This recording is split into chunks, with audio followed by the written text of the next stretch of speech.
Panorama group, जो सोचता है वो करता है। नमस्ते, मेरा नाम धीरज शर्मा है और आप न्यूज हाट देख रहे हैं। हमारे कार्यक्रम पेपर वाला में आप सभी का बहुत बहुत स्वागत है। तो आज की जो भी मुख्य खबरें हैं एक एक करके चर्चा कर लेते हैं। बिहार में बहार है, नीतीश कुमार है। स्वाभाविक सी बात है, मुख्यमंत्री नीतीश कुमार इन दिनों लगातार हर सुबह एक नई खबर दे रहे हैं, एक नया ऐलान हो रहा है।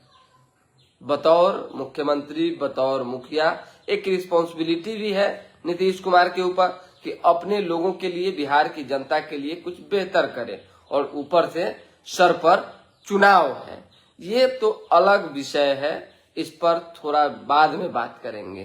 पहले बिहार के स्वास्थ्य व्यवस्था पर बात होगी, किस तरह से गुंडागर्दी चरम पर है उसकी बात होगी, एम्स की घटना पर चर्चा होगी।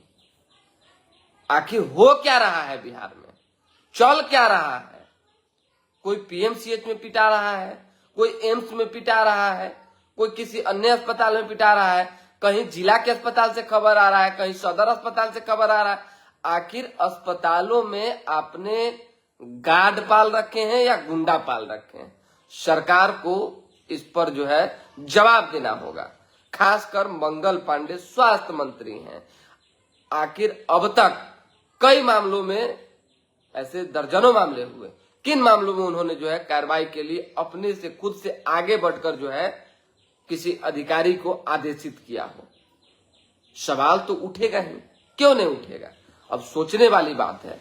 ऐसे विधायक जो शिवहर से हैं, बड़ा मृदुल हैं, चेतन आनंद, व्यक्तिगत तौर पे हम भी जानते हैं, आज तक कोई लड़ाई झगड़ा नहीं, कोई झंझट नहीं, कोई उरे बात नहीं, इधर उधर कुछ नहीं। उनकी पत्नी डॉक्टर आयुषी को भी हम व्यक्तिगत तौर पे अच्छे से जानते हैं। डॉक्टर है, मृदुल है, अच्छा काम करती हैं, अच्छा बोलती हैं और हर तरह से कोऑपरेटिव हैं। आप समझिए, अगर ऐसे परिवार के साथ, ऐसे लोगों के साथ किसी अस्पताल में गुंडागर्दी हो जाए, मारपीट हो जाए, तो दुर्भाग्य है, एकदम बड़ा दुर्भाग्य है। सोचिए, चेतन आनंद मरीज को देखने गए थे, अपने एक जानने वाले को देखने गए थे, अपने एक करीबी को देखने गए थे, बीते दिन एक्सीडेंट में जो घायल हुए थे। उस दौरान डॉक्टरों से क्या कहा जाता है? मान लीजिए हम अटेंडेंट हैं, हमारे मरीज बीमार हैं, तो हमारी पीड़ा, हमारी चिंता क्या होगी कि डॉक्टर साहब थोड़ा देख लीजिए, यही ना होगा जी। कोई गार्ड से आप क्या पूछ सकते हैं कि सर थोड़ा रास्ता बता दीजिए, रास्ता किधर जा रहा है रास्ता? तो डॉक्टर की जिम्मेदारी क्या होती है? दुत्कारना, फटकारना। गार्ड की जिम्मेदारी क्या होती है? अनर्गल वार्तालाप करना, झुंझलाकर बात करना। क्या यही तमाम चीजें चलेगी? सोचने वाली बात है। कल डॉक्टर आयुषी के साथ जो चेतन आनंद की पत्नी है, आनंद मोहन की बहू है, और लवली आनंद जो कि अभी सांसद हैं, समझिए शिवहर से, उनकी बहू है, उनके साथ इस तरह की घटना घटी, धक्का मुक्की हुई, उनको चोटें आई, उनका फोन फूटा। कौन जिम्मेदार है? यहां थोड़ा सा भी डॉक्टर पर एक शब्द बोल दीजिए, सारा डॉक्टर सड़क पे, एकदम सब हड़ताल, दुनिया जहान बहुत तरह की बातें हो जा रही है। सरकार थरथरा जाती है, डर जाती है, परेशान हो जाती है, बेचैन हो जाती है कि करे तो करे क्या। डर से मंगल पांडे पीएमसीएच अस्पताल नहीं जाना पसंद करते हैं कि डॉक्टर उनका भी वैल्यू नहीं करते हैं। वैल्यू नहीं होने के पीछे तो दो ही कारण हो सकता है। एक तो लूटपाट मचा हुआ है, भ्रष्टाचार मचा हुआ है, जिसमें कहीं ना कहीं आंख बंद करके आप उसमें देख रहे हैं, जिस वजह से बोल नहीं पा रहे हैं। और दूसरा ये वजह है कि आप सामने वाले का मनोबल पूरा हाई कर रखे हैं। मैं डॉक्टरों के साथ रहता हूं, डॉक्टर को बेहतर मानता हूं, लेकिन सारे डॉक्टर को बेहतर मान पाना मेरे बस की बात नहीं है। हम तो व्यक्तिगत तौर पे ठीका नहीं लिए हुए। अरे बहुत ऐसे डॉक्टर हैं जो मिसबिहेव कर रहे हैं, गलत तरीके से आपसे बात कर रहे हैं। पता नहीं भगवान से उनको क्या शक्ति प्राप्त हो गया है कि वो अपने आप को सबसे बड़का भगवान बूझ रहे हैं हर तरह से। और कुछ डॉक्टर अच्छे भी हैं, जिनका सम्मान है, जो मरीजों के लिए सच में भगवान है।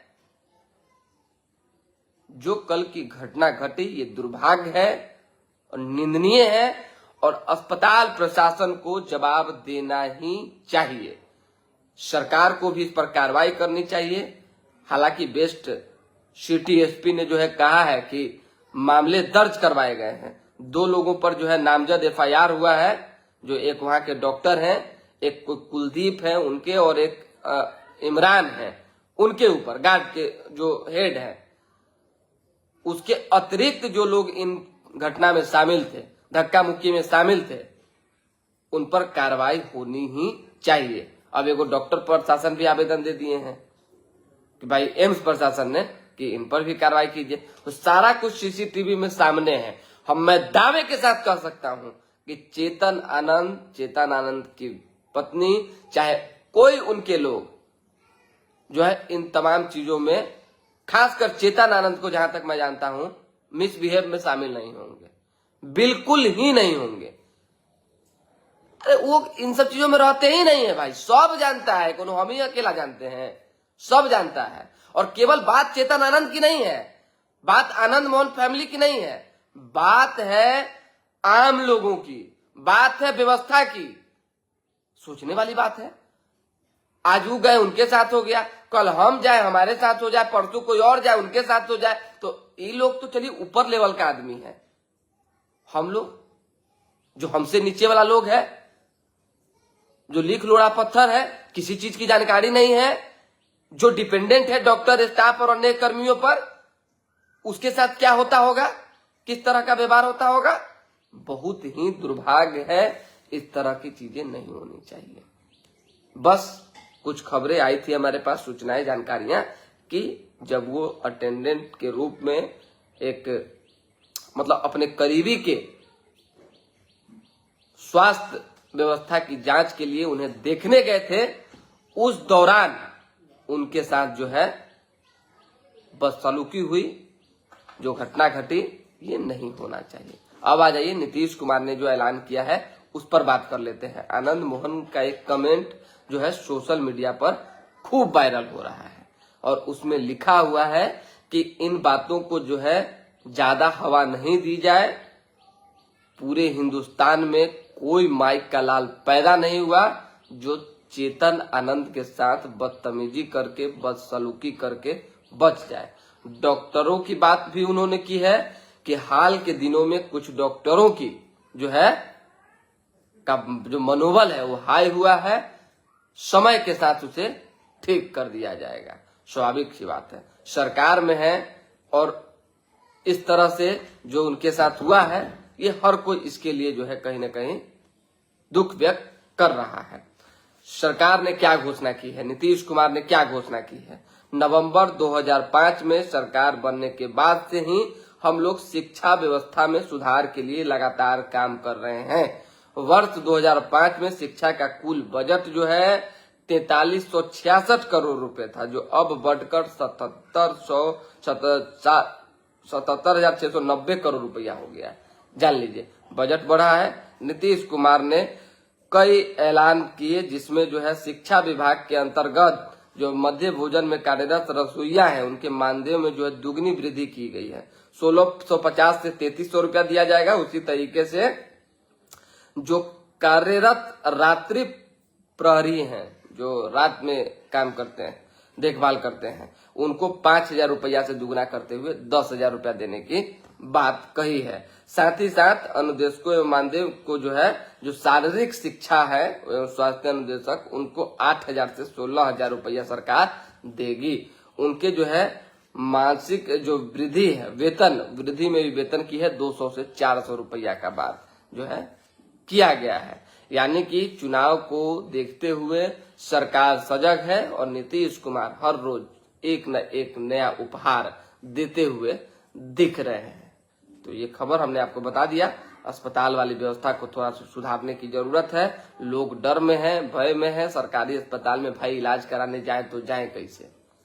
जाएंगे मारे पीट हो जाएगा, जाएंगे किसी तरह की कोई घटना घट जाएगा, जाएंगे कोई बदसलूकी कर देगा। हम लोग देखिए, ये सच्चाई है, सब लोग बर्दाश्त नहीं कर पाता है। जैसे आप प्रेम से बात करेंगे तो प्रेम का भाषा प्रेम होता है। जहां आप रूडपन दिखाएंगे, जहां आप ताव में बात करेंगे, तो फिर तरवा का लहर कपार पे चढ़ना जो है एकदम ये हो जाता है, नहीं हो पाता है बर्दाश्त। भाई आदमी कैसे बर्दाश्त करे? इसीलिए संयम बरतने की जरूरत है सभी लोगों को, खासकर अस्पताल के सुरक्षा में लगे गार्ड को और साथ ही साथ नवयुवक डॉक्टरों को भी, जो नए नए आए हैं और उनको ऐसा लगता है कि नहीं भाई हमारा में बहुत ताव है, हमारा बहुत ताव है, तो मरीज के अटेंडेंट को चाहे मरीज को किसी तरह से कुछ भी बोल दे, ये नहीं होना चाहिए। मानवता के लिए है, आप सेवा के लिए डॉक्टरी चुने, तो इस सेवा में थोड़ा सा जो है अपनी भी मानवता दिखनी चाहिए, योगदान दिखनी चाहिए। बस यही विशेष आग्रह है डॉक्टरों से। कल की घटना से हर कोई सन्न है, हर कोई दुखी है, और इसको लेकर हमने बता दिया आपको। दर्जनों लोग वहां पे मौजूद थे, दर्जनों लोग समझिए, और उस दौरान जो है इस तरह का वाकया हुआ। हालांकि हमारी जब चेतन आनंद से बातचीत हुई तो उन्होंने जो बताया है वो मैं बता देता हूं। जब चेतन आनंद अपनी पत्नी के साथ गए हुए थे, कई लोगों ने जब देखा था, उसके बाद डॉक्टर ने जो है, जो उनकी पत्नी है डॉक्टर आयुषी, उनसे और डॉक्टर की बात हुई थी। उसी में डॉक्टर ने मिसबिहेव किया था और डॉक्टर ने कहा था आपके मरीज को बाहर फेंकवा दिया जाएगा। अगर ये बात सच है तो उस डॉक्टर पे कार्रवाई होनी चाहिए, एकदम कार्रवाई होनी चाहिए। जिस डॉक्टर ने धक्का मुक्की की और गार्ड के हेड को बुलवाकर जो है मोबाइल तोड़वाया, कैमरा बंद करवाने जैसी हरकत की, इन सब चीजों पर जो है प्रशासन को कार्रवाई करने की जरूरत है। इससे देखिए, अगर आप आज कार्रवाई नहीं करेंगे वैसे लोगों पर, तो कल दूसरा मरीज सुरक्षित नहीं रह जाएगा, तीसरा डरेगा, आज चौथा पांचवा हमारा से जैसा आदमी तो जयबे नहीं करेगा, कहला जाएंगे बिना काम के झंझट करने। उससे अच्छा है कि हम प्राइवेट अस्पताल में जो है जड़ जमीन बेच बाच के अपन इलाज करवा लें, से मंजूर है, लेकिन सरकार के भरोसे न रहे, कम पैसा के भरोसे न रहे, ये ना लोग सोचेगा।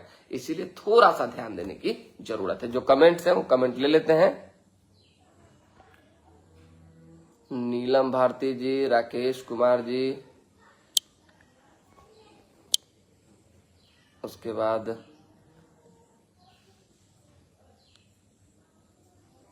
निंदनीय घटना है, रवि प्रताप सानू कह रहे हैं। चलिए रजनीश कुमार जी, ठीक है सर, तो नहीं आता है तो क्या करे। संजय कुमार सिंह जी जुड़े हुए हैं।